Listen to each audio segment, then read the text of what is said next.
انہوں نے جو بھی کیا، جس نے کیا، امریکہ یا کوئی بھی ہے، جو بھی فائدہ اٹھانے والے ہیں، ہماری نظر میں سامنے جو رجیم چینج کا پس پردہ طاقت جو ہے، سپر پاور، وہ انہی کا نام لیا جاتا ہے۔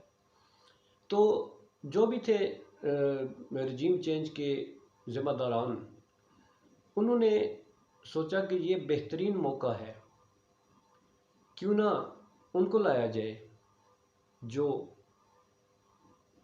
چاہتے بھی ہیں اقتدار میں آنے کے لیے، مہم بھی چلاتے ہیں، جلسے بھی کرتے ہیں، قطع نظر اس کے کہ وہ مختلف اداروں کے خلاف کیا بیانات دیتے ہیں، ان کے لیے کیا جذبات رکھتے ہیں، نام لے لے کے جن کو وہ مورد الزام ٹھہراتے ہیں،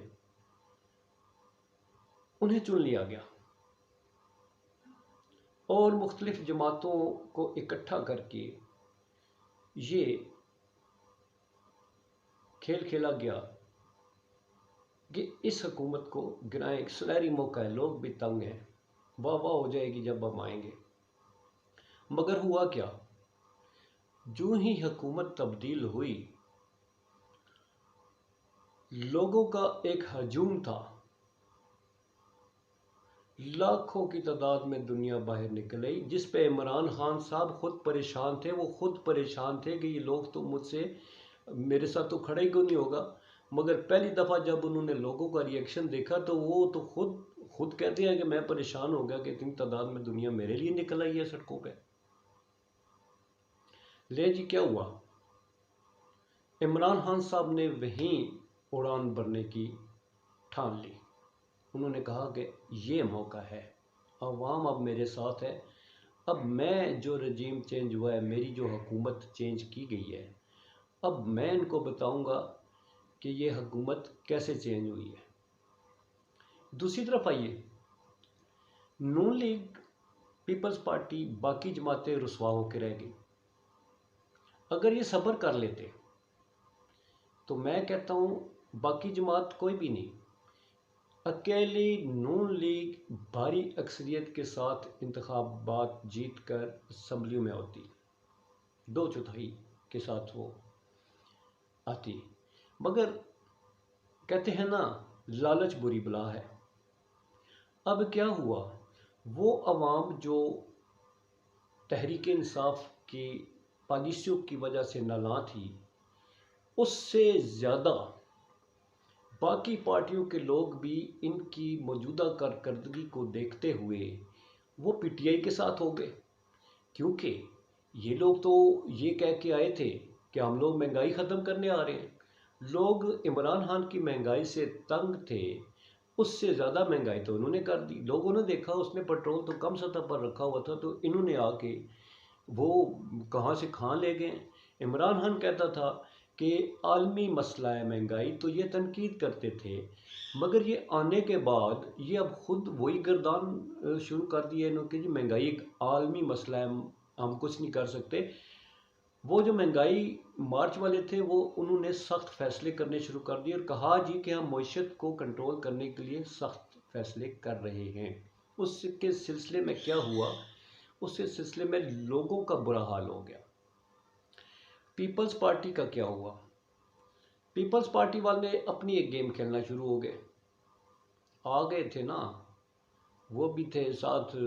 میں تو کسی اور جماعت کا ذکر ہی نہیں کروں گا، کیونکہ باقی تو چھوٹی چھوٹی وہ کیا کہتے ہیں، وہ ہیں جن کی اپنی ٹانگیں کی سواریاں بھی پوری نہیں ہوتی، مگر وہ ان کو چونکہ لایا گیا اس میں اکٹھ کر کے، حالانکہ اس رجیم چینج کی ضرورت ہی کوئی نہیں تھی۔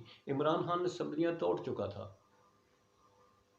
وہ انتخابات کا بھی اعلان کر چکا تھا، مگر ایک پالیسی تھی کہ اس کو عدم اعتماد سے ہی گرانا ہے، تو وہ سارا حصہ جو بھی ہے وہ ایک الگ بحث ہے۔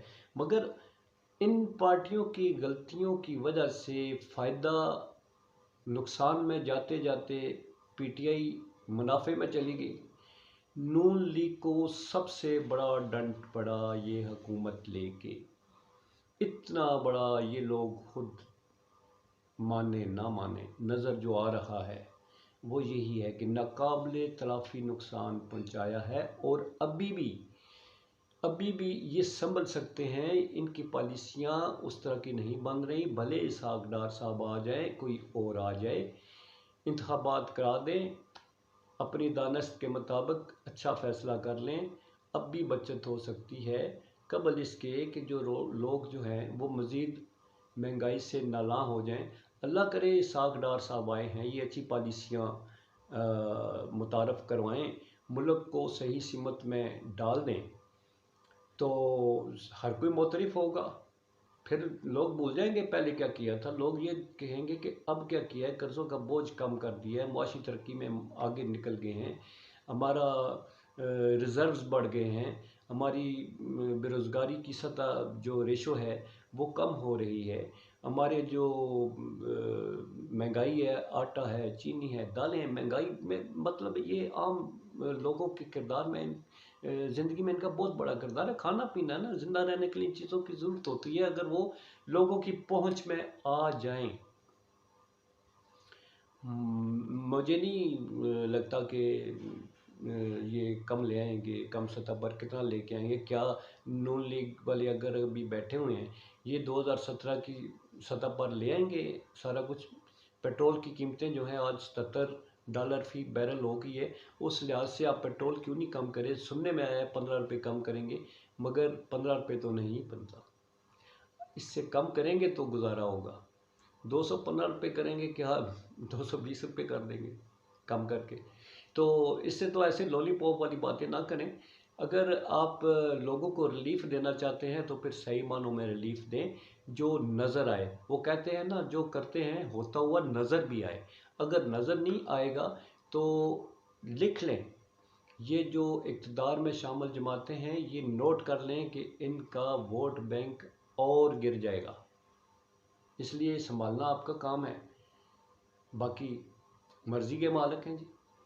تو دوستو آج ذرا ہٹ کے تھوڑے سے موضوعات تھے، اس پہ بات کر رہا تھا، چونکہ میں کہتا ہوتا ہوں نا آپ لوگ ایک فیملی کی طرح ہیں، تو جو ذہن میں آتی ہے میرا دل کرتا ہے آپ لوگوں سے بات کریں، مگر چونکہ آپ سے فیڈ بیک نہیں ملتا، مجھے لگتا نہیں ہے کہ آپ لوگوں کو میری کسی موضوع کو لے کے اس پہ ڈسکس کرنا کیسا لگتا ہے، تو اس میں اگر آپ اپنی رائے دیں گے تو میرے لیے وہ بہت پریشیس ہوگی۔